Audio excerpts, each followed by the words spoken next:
Mengenal kota Tarim Yaman, kota seribu wali, penghasil ulama dan keturunan Nabi Muhammad SAW. Sejarah Tarim di Yaman dikenal sebagai kota seribu wali dan penghasil ulama keturunan Nabi Muhammad SAW. Kota yang berada di wilayah Hadramaut ini berjarak sekitar 600 km dari ibu kota Sanaa, Yaman. Meski tergolong tandus dengan curah hujan rendah, kota Tarim memiliki hawa sejuk dengan aura yang teduh. Kebutuhan air di kota Tarim tetap tercukupi dengan banyaknya pohon yang tumbuh di sepanjang jalan. Sehingga dijuluki Tarim Al-Ghana atau kota yang rindang karena banyaknya pepohonan. Tarim dikenal sebagai kota yang sangat religius dan memegang teguh ajaran Islam yang dibawa oleh Nabi Muhammad SAW. Di kota inilah banyak lahir para habaib dan ulama yang merupakan keturunan Nabi Muhammad SAW. Tarim juga dikenal sebagai kota penghasil ulama-ulama besar mazhab Syafi'i.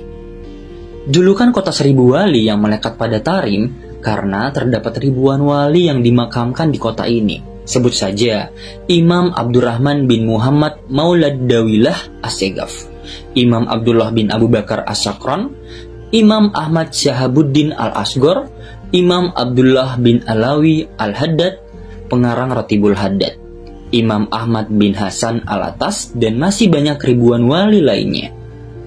Di dalam salah satu hadis, Abu Hurairah berkata, Rasulullah SAW pernah bersabda, telah datang penduduk Yaman, mereka adalah kaum yang paling lembut hatinya, fikih ada pada orang Yaman, hikmah juga ada pada orang Yaman. Sahih Muslim nomor 74. Riwayat Al-Bukhari menyebutkan, telah datang kepada kalian penduduk Yaman, mereka adalah orang-orang yang lembut hatinya, keimanan itu ada dalam penduduk Yaman, dan hikmah juga ada dalam penduduk Yaman. Hadis riwayat Al-Bukhari. Nama kota Tarim sendiri diambil dari nama seorang penguasa yang membangun kota tersebut, bernama Tarim bin Hadramaut. Sumber lain menyebut yang membangun kota Tarim adalah Sa'ad Al-Kamil. Tarim dikenal pula dengan sebutan Madinah As-Siddiqi atau kota As-Siddiqi. Di kota ini, sahabat Nabi Abu Bakar As-Siddiq pernah meminta sumpah setia dari penguasa Tarim, Ziyad bin Lubaid Al-Ansori, dan penduduknya untuk membayat beliau sebagai khalifah. Karena sumpah setia itu, Abu Bakar kemudian mendoakan kota ini dengan kalimat yang amat indah. Mudah-mudahan Allah memberikan kemakmuran untuk kota Tarim. Mudah-mudahan Allah memberkahi kesuburan tanah kota Tarim dan sumber airnya. Dan mudah-mudahan Allah memberkahi Tarim dengan banyaknya para ulama yang soleh dan menjadikannya negeri yang subur akan aulianya atau para wali Allah. Allah pun mengabulkan doa Khalifah Abu Bakar. Akhirnya, Tarim menjadi kota yang subur dan diberkahi. Kota ini kemudian menjadi persinggahan para ahlul bait, anak keturunan Nabi Muhammad SAW dari jalur Sayyidina Husain atau dikenal dengan istilah habaib. Anak keturunan Nabi yang pertama kali datang ke Hadramaut ini adalah Sayyid Ahmad bin Isa atau Imam Al-Muhajir yang hijrah dari Basrah, Irak. Beliau datang membawa keluarganya berjumlah 70 orang. Dan dari sinilah asal mula habaib hingga hari ini banyak tersebar di Indonesia. Di kota ini terdapat 365 masjid, sekitar 5.000 manuskrip dari berbagai disiplin ilmu, dan peninggalan-peninggalan Islam lainnya yang sangat berharga.